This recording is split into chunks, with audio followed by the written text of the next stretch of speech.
Hey guys, in today's video, I just wanted to briefly go over my experience on the keto diet and trying to conceive.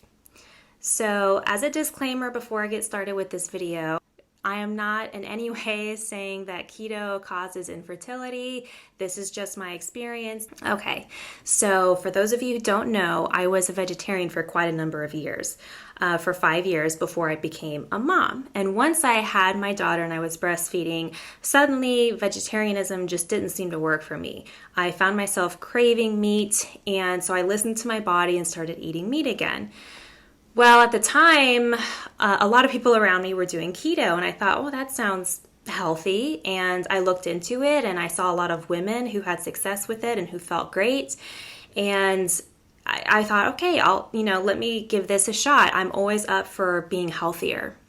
That basically looked like having less than 10 carbs a day and sticking to, the right calories and just doing everything as perfect as I could for a whole year. I think I cheated twice that entire year that I was keto. So I definitely stuck to it. I was all in. Are you guys extreme like that? Like if you go all in, you go all in. That's how I am.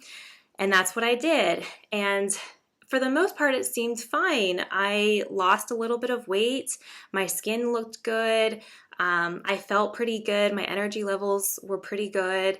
Nothing seemed to be amiss, except when it came time to try for our second child. Suddenly, it was an issue. About 3 months into being keto, we started trying for our second child.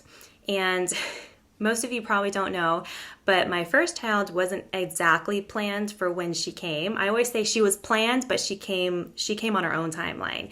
She came without us trying. And so I just assumed, I was in my 20s still. The first one came without even being planned. I just assumed we would get pregnant like this. Not the case, sadly. 1 month we tried, it came and went with nothing to show for it. And I thought, okay, that was just like a little blip, a little random mistake, something wasn't right, whatever.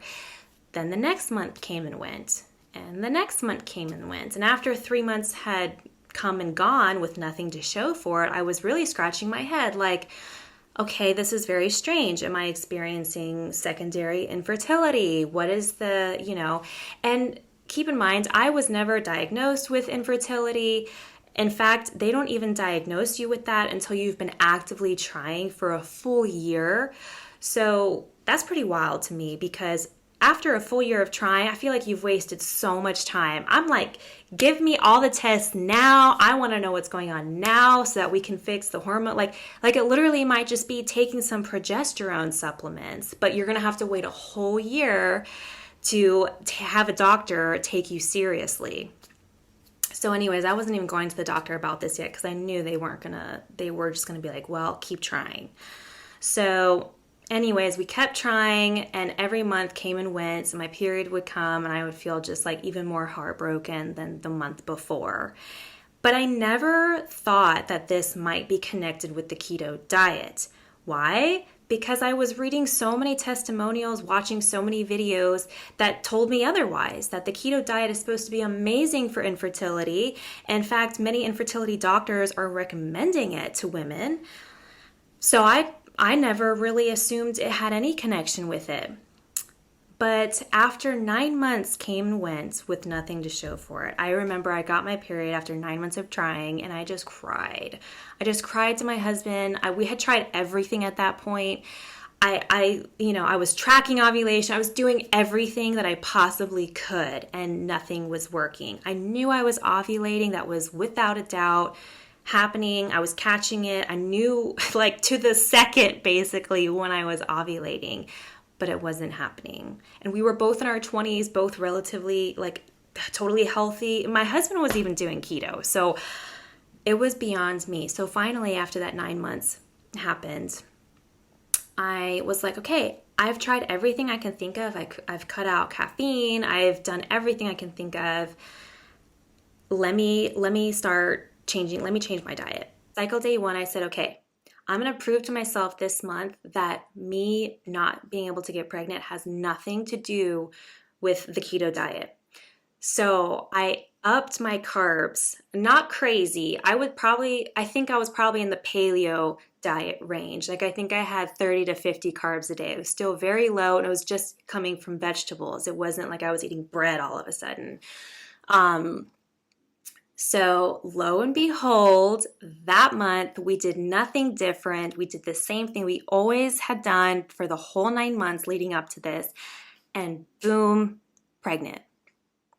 And I just knew, in my head, I just knew, okay, there must have been some reason that being zero carb or very, very low carb was not working for my body in conceiving a child. It would probably work just fine if I was 35 and done having children.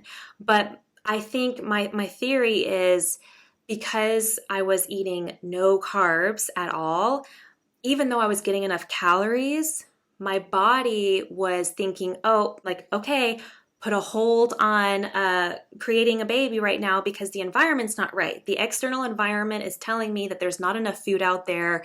Now is not the time to conceive a baby. But I still wasn't really sure if it had to do with the keto diet or if it was just random luck on our part until we went to go try and conceive our third child. So I never went back to keto. I never went back to keto because like being pregnant and then trying to be keto was really hard for me. And I just I gave it up. I could not do that during pregnancy. And then when we were trying for my third, I was only 4 months postpartum. That's when I got my cycle back. And I still wasn't keto again because I was breastfeeding and I'm always super hungry, especially in those newborn phases, super hungry and tired, and keto was not the time. Like that just wasn't the time to try keto again. But so I got my cycle back at 4 months postpartum and we thought, okay, well, we know we want to go for a third. Let's just start trying because it took so long before. Well, boom, I got pregnant first try, the first month of trying. And I thought, oh, okay. So I bet you this has to do with the keto diet just not being for me. Not being for me when I'm trying to conceive. I'm sure it would work just fine if I were, 40 years old and I was done having kids and done breastfeeding. But in these stages of life, when I am trying to have a baby, I think having those zero carbs was just telling my body now is not the time. There's not enough food out there. Even though I was eating enough calories, I was eating almost 2,000 calories a day. My weight wasn't dropping dramatically or anything like that. It's not like I suddenly became skinny and dropped a bunch of weight, which might affect your fertility. No, none of that. So that's my theory. That's my personal experience. I will never, ever go low carb when I am trying to have a baby or when I'm breastfeeding again, because it just tells my body the wrong messages. And unfortunately, I haven't seen this experience anywhere online. Everyone is always ranting and raving about the benefits of the keto diet. So I just wanted to share my own story just in case any other women were experiencing the same things and thinking that there's no way the keto diet is preventing them from getting pregnant. Well, I'll see you guys next time.